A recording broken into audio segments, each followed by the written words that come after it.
Question number 1 की ओर। इसमें लिखा गया है फलों के मूल्य प्रति किलोग्राम 18.5 रुपये खरबूजा है, चेरी 72 रुपये है, अंगूर 120 रुपये 60 पैसे हैं, सेब 78 रुपये 40 पैसे। अब रेशमा ने 4.5 किलो खरबूजा, 1 किलो 200 ग्राम अंगूर चेरी, 250 ग्राम अंगूर और 1.25 केजी यानी 1.3/4 किलो सेब खरीदी और दुकानदार को 500 रुपये देती है, तो दुकानदार उसे कितने रुपए रिटर्न करेगा। तो इसके लिए हमें इसका कॉस्ट निकालना पड़ेगा। कुल फलों का मूल्य कितना था, तो मूल्य बराबर 9/2 खरबूजा का हो जाएगा 18.5 रुपये, फिर प्लस करेंगे 1.2 केजी गुने 72 रुपये चेरी का, प्लस 250 ग्राम यानी 1/4 केजी अंगूर का हो गया, और इसी प्रकार 1.25 केजी का मतलब 7/4 केजी हो गया सेब। इसका दाम हो गया 78 रुपये 40 पैसे। तो कट करेंगे 9 रुपये 25 पैसे हो गया, 9 नमा 81, 25 नमा 225 यानी 83 रुपया 25 पैसा, फिर 12 दूनी 24 और बरसते 84, 2 86, 86 रुपया 40 पैसा। 4 से इसको कट कीजिए, 4 तिया 12, 15 चौके 60 यानी 30 रुपया 15 पैसे, प्लस 4 एकाई 4, 4 नमा 36, 4 छक्के 24 और 7 से जब मल्टीप्लाई करेंगे तो होगा 137 रुपये 20 पैसे। ऐड करें 337 रुपये। अब जब दुकानदार को 500 रुपये दी तो दुकानदार इसे रिटर्न करेगा 500 माइनस 337 रुपये यानी 163 रुपये दुकानदार उसे रिटर्न करेगा। और ऑप्शन जैसा कि option number A 163, option number B. तो क्वेश्चन नंबर 2 इसमें लिखा है कि साबुन की एक टिकिया का आकार 7 सेंटीमीटर गुने 5 सेंटीमीटर गुने 2.5 सेंटीमीटर और 2 पेटियों में जिनकी आंतरिक माप 56 सेंटीमीटर 0.4 मीटर गुने 0.25 मीटर है। साबुन की इन टिक्कियों की अधिकतम संख्या कितनी पैक की जा सकती है। तो इसमें करेंगे कि हमको पहले दोनों पेटियों का आयतन चाहिए। साबुन की संख्या बराबर हो जाएगा 2 गुने पेटियों का आयतन, 2 गुने पेटियों का आयतन बटे 1 साबुन का आयतन, 1 साबुन का वॉल्यूम आयतन यानी 2 गुने। अब टिक्की हो या साबुन हो ये सभी होते हैं घनाभ, और घनाभ का हम सभी जानते हैं LB।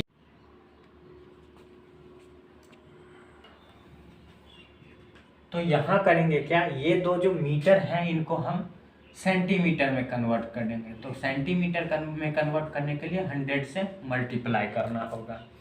अब करते हैं, मीटर तो हट गया, डेसिमल हटाएंगे गुना 100, इसका डेसिमल हटाएंगे गुना 10, 3 जीरो खत्म, इसका डेसिमल जाएगा ऊपर गुना 10, तो हो गया 25, 25 खत्म हो गया। उसके बाद 5 से 5 अठे 40, 7 अठे 56, तो कुल मिला के हो गया 2 गुने 8 गुने 8 और गुना 1 10, तो 8 अठी 64 और 64 दूनी 128, 1280 कुल साबुन की टिक्की। तो ऑप्शन है option number A 960, option number B आपका करेक्ट। क्वेश्चन नंबर 3 इसमें कहा गया किसी आयत की लंबाई उसकी चौड़ाई की 3 गुनी, इसकी चौड़ाई एक वर्ग की भुजा की आधी है जिसका परिमाप 72 सेंटीमीटर है। तो इस प्रकार के प्रश्न में थोड़ी सी आकृति बना लीजिएगा तो मेहनत थोड़ा सा कम लगेगा। अब इसमें कहा गया कि वर्ग जिसका परिमाप 72, तो 72 वर्ग का परिमाप है तो 1 भुजा बटा 4 कर लेंगे, तो 18 चौके 72, 18 सेंटीमीटर हो गया। अब इसमें पीछे से पढ़िएगा तो इसकी चौड़ाई वर्ग की भुजा की आधी, तो इसकी चौड़ाई जो होगी इसका आधा होगा, तो इसकी चौड़ाई 9 सेंटीमीटर, और इसकी लंबाई जो है इसकी चौड़ाई की 3 गुनी है, तो 9 गुने 3 यानी 27 सेंटीमीटर। तो ऑप्शन ए जैसा कि कहा गया है आयत का क्षेत्रफल वर्ग से अधिक, तो आयत का क्षेत्रफल 27 गुने 9, 27 गुने 9 यानी हो जाएगा 963, 9 दूनी 18, 6 चौबीस 243, और आप सभी जानते ही हैं कि वर्ग यानी 18 का स्क्वायर हो गया 324, तो बराबर हुआ नहीं, तो ऑप्शन रॉन्ग हो गया। आयत और वर्ग के परिमाप बराबर, तो 27 9 36 और 36 गुने 2 72, और इसका 72 है ही, तो option B is the right answer.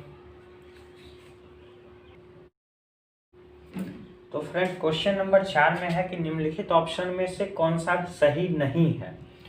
तो इन प्रकार के क्वेश्चंस में शुरू से देखेंगे, जो पहला गलत मिल गया वही ऑप्शन हो गया, ज़्यादा समय लगाना है नहीं। 55 लीटर और 55 मिलीलीटर को अगर डेसिमल में लिखें तो मिलीलीटर में 3 डिजिट के बाद डेसिमल आता है और यहाँ पर 2 डिजिट के बाद ही है, यानी यहाँ होना चाहिए 55.055 लीटर।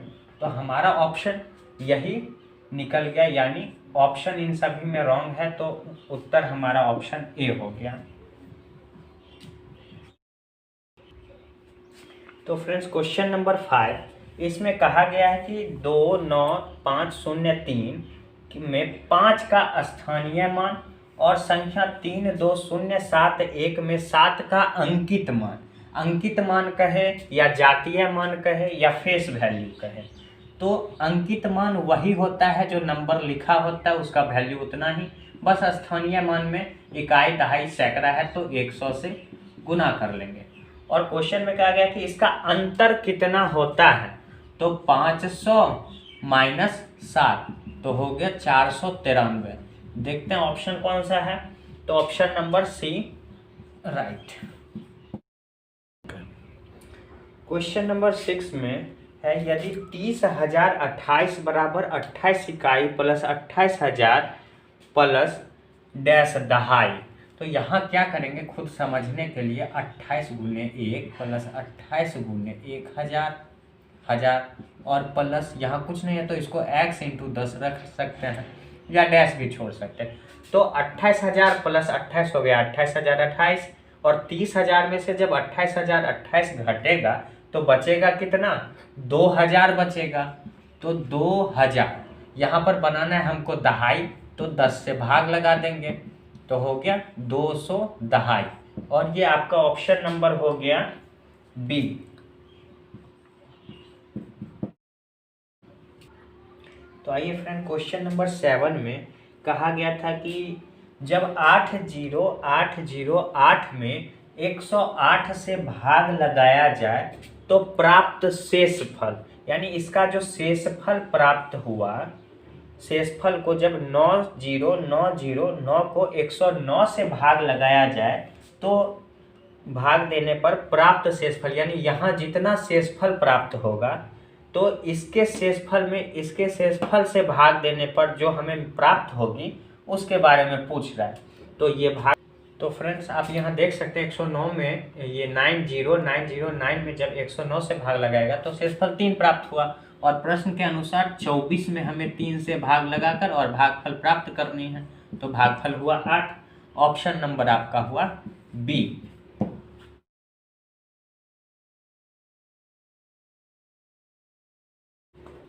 तो नेक्स्ट क्वेश्चन नंबर 8, इसमें है 603 गुना 28 बराबर 63 गुने 4 गुने डैश, डैश के स्थान पे आप चाहे तो x रख सकते हैं ताकि काटने में आसानी होगी। अब यहाँ से आराम से काट के हम निकाल लेंगे, 4 सत्ते 28 हो गया और 7 नमक 63, 9 से फिर 603 में भाग लगाएंगे तो 9 पच्चे 45, 9 छाक 54 और फिर 6 पर 3 63, यानी 9 सत्ते 63, तो x का वैल्यू हमें 67 आया, और यही है आपका उत्तर, option number C. Next question number 9, इसमें है 200 और 400 के बीच में 30, 45 तथा 60 का सबसे छोटा सार्वगुणज भागा 15, 24 तथा 45 का सबसे बड़ा सार्वगुणनखंड बराबर हैं। तो यहाँ पर लिमिट लगा दिया है हमें 200 से 400 के बीच, 200 से 400 के बीच। और फ्रेंड्स जान लें कि जब सबसे छोटा सार्वगुणज का बात यानी मल्टीपल का बात कहे तो हमें उसका निकालना एलसीएम। 30, 45 और 60 का एलसीएम हो जाएगा 180। वैसे तो 180 होता ही है, लेकिन यहाँ लिमिट 200 से 400 के बीच में है, तो हम अपनी मर्जी से 2 से इसको गुना कर लेंगे। तो 18 दूनी 36 यानी 360 हुआ। और जब सार्वगुणनखंड और सबसे बड़ा का बात करता है तो हम लोग एचसीएफ निकालते हैं। 15, 24, 45 का एचसीएफ हुआ 3 और इसको भाग लगाना है तो भाग करेंगे तो आएगा उत्तर 120 और ये आपका ऑप्शन नंबर हो गया बी।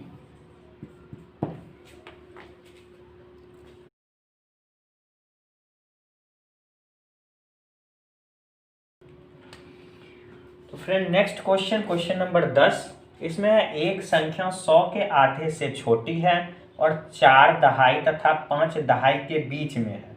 इसके इकाई का अंक दहाई के अंक से 1 कम है। यदि संख्या में अंकों का योग 7 है तो अंकों का गुणनफल क्या होगा। अब यहाँ पर लिमिट क्या लगाया है कि एक संख्या 100 के आधे से छोटी, यानी 100 का आधा कितना होता है, 50 होता है, तो संख्या 50 से छोटी होनी चाहिए और 4 दहाई और 5 दहाई यानी 40 और 50 के बीच में होनी चाहिए, जिसमें कि उसका दहाई का अंक इकाई के अंक से 1 अधिक हो। तो हमें तो केवल एक ही अंक संख्या दिखाई देती है कि 43, और आगे है कि इसके अंकों का सम 7 हो, तो 7 है ही अंकों का सम। और गुणनफल पूछ रहा है तो 4 तिया हो गया 12। यही आपका हो गया उत्तर और ऑप्शन नंबर डी।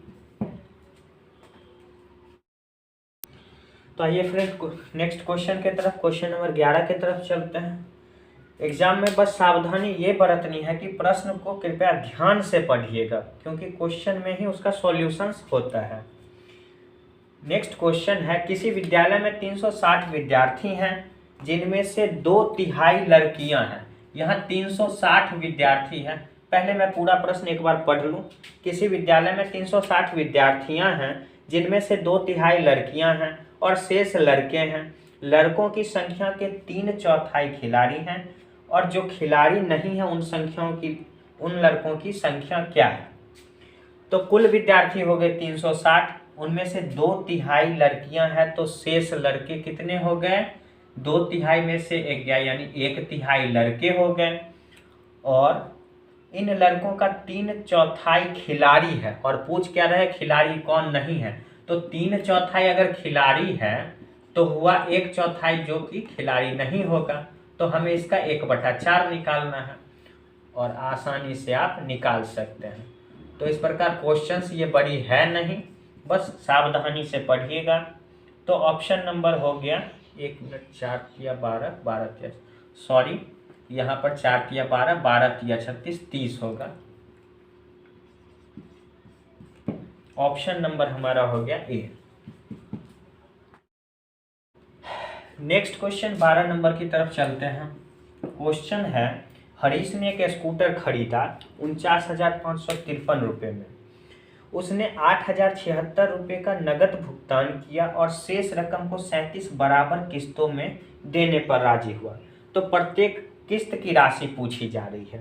तो हम पहले नकद भुगतान को घटा लेंगे, यानी 49,553 माइनस 8,076 और कुल मिला के 37 किस्त में बांटना है, तो इसी को हम लोग 37 से डिवाइड कर देंगे। तो जब घटाया जाएगा तो घटाने पर ये 8,041 और इसको भाग करना है 37 से। तो 37 इकाई 37 बचा 4 44, 37 इकाई 37, 7 77, 37 दूनी 74 और 3 7 37, 37 इकाई 37, यानी 1121 रुपये पर किस्त का वैल्यू होगा। और ये आपका आंसर ऑप्शन नंबर ए रहा। नेक्स्ट क्वेश्चन एक रेलगाड़ी हैदराबाद से शुक्रवार को समय 13:15 पर चलती है और शनिवार को बेंगलोर 7:30 पर पहुंचती है। यात्रा में लगा समय था। तो यहाँ प्रश्न में देखें फ्रेंड्स कि शुक्रवार को, फ्राइडे को ट्रेन 13:15, तो हम सभी जानते हैं ये 1:15 PM की बात कर रहा है। और नेक्स्ट डे यानी सैटरडे को ट्रेन 7:30 यानी मॉर्निंग 7:30 AM पे पहुंची। तो हमें इसके बीच का टाइम ड्यूरेशन निकालना है। तो हर जगह कैलकुलेशन है, कुछ जगह थोड़ा अपना साइकोलॉजी कॉमन सेंस में यूज करें।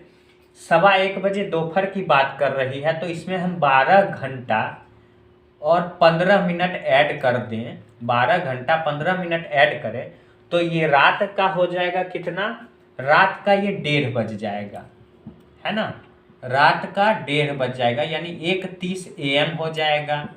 ठीक, और हमें 7:30 बजे सुबह हमारी ट्रेन पहुंच रही है, तो इसका मतलब इसमें 6 घंटा और ऐड किया जाएगा, 6 घंटा। तो कुल मिला के 12 घंटा 15 मिनट पहले और 6 घंटा बाद में ऐड किए, तो कुल टाइम ड्यूरेशन हो गया 12×6 = 18 घंटा और 15 मिनट। तो इन प्रकार के क्वेश्चनों में, प्रश्नों में हमें क्या करना है, थोड़ी सी कॉमन सेंस लगानी है। तो आपका ऑप्शन हो गया ये बी नंबर। तो फ्रेंड क्वेश्चन नंबर 14 की ओर चलते हैं। इसमें दिया गया कि 15 दिनों में मिनटों की संख्या बराबर है निम्न में से किसके सेकंड की संख्या में। यानी कि यहाँ हमें दिन में दिया गया है और इसमें जो मिनट की संख्या होगी वो निम्न घंटों में से किसकी सेकंड के संख्या के बराबर होगी। तो हम मिनट को निकालने के लिए क्या करते हैं, 15 दिन को 24 घंटे से गुना करते हैं और इसको 60 से, घंटे को 60 से गुना करेंगे तो ये रही मिनट की वैल्यू। और निम्न में से किसी एक का घंटा होगा तो हम इसको करते हैं क्या, सेकंड से डिवाइड कर देते हैं। मान लेते हैं x घंटा का ये था, x घंटा के बराबर था, तो 60 × 60 से इसको डिवाइड कर देते हैं। तो 60 से 60 खत्म हो गया, 5 या 15 चौके 60 और 4 छक्के 24, यानी 6 घंटे में जितना सेकंड होगा, 6 घंटे में जितना सेकंड होगा उतना 15 दिन में मिनटों की संख्या होगी। तो ऑप्शन नंबर बी हमारा सही रहा। तो फ्रेंड क्वेश्चन नंबर 15 के तरफ चलते हैं। इसमें दिया गया है कि संतरे के 15 लीटर 286 मिलीलीटर जूस को गाजर के 19 लीटर 714 मिलीलीटर जूस में मिलाया जाता है। इस मिश्रण में से 12 लीटर 750 मिलीलीटर जूस प्रयोग में लाया जाता है और शेष को बोतलों में भरा जाता है, जहां प्रत्येक बोतल में 250 मिलीलीटर जूस आता है। तो बोतलों की संख्या, तो यहाँ देखिए 15 लीटर और 286 मिलीलीटर में, यानी संतरे के जूस में जब 19 लीटर और 714 मिलीलीटर गाजर का जूस मिलाएगा और फाइनली क्या किया गया, 12 लीटर और 750 मिलीलीटर मिश्रण में से निकाल लिया गया। ठीक है, तो इसको बनाने के तो बहुत तरीके हैं, लेकिन हम थोड़ा इसमें एस्टिमेशन लेंगे। वो क्या होता है कि घटाना हमें 750 मिलीलीटर है, तो 714 में से 750 घटा दिए तो 714 तो खत्म हो गया। अब इसमें से 36 मिलीलीटर और क्या करते हैं, घटा देते हैं, तो 250 मिलीलीटर फाइनली हमें बचा। मिलीलीटर में 250 मिलीलीटर। अब लीटर में चलते हैं, 15, 19 और घटाना है 12, तो इस 12 लीटर को 15 में से घटा लिए, यहाँ पे 3 लीटर शेष बचा। इस 3 लीटर को हम 19 लीटर में मिला देते हैं, तो 19 3 22 लीटर, तो 22 लीटर 250 ml बच गया। अब इसे 250 मिलीलीटर के बोतल में करना है, तो इस सभी को क्या करेंगे, मिलीलीटर में बदल देंगे, यानी 22,000 मिलीलीटर प्लस 250 मिलीलीटर, तो हो गया 22,250 ml होगा। ठीक है, अब इसे जब 250 मिलीलीटर के बोतल में करेंगे तो 250 मिलीलीटर बोतल की संख्या बराबर हो जाएगी 22,250 बटे 250। 0 से 0 खत्म, 25 8 200 और बचा 225, 25 नंबर 225, यानी कि 89 बोतल में ये सारा जूस आ जाएगा और ऑप्शन आपका डी रहा राइट। हाँ तो फ्रेंड्स, हमारा सॉल्यूशन और क्वेश्चंस कैसा लगा प्लीज़ कमेंट करके अवश्य बताएं। सही हो वो भी बताएं और कुछ गलतियां या कमियां हो तो वो भी कमेंट करें, ताकि अगली वीडियो हम और सुधार करके और अच्छा असरदार क्वेश्चन आपको दें। और हमारा वीडियो सब्सक्राइब करें ताकि आने वाली वीडियो पहले आपको अवश्य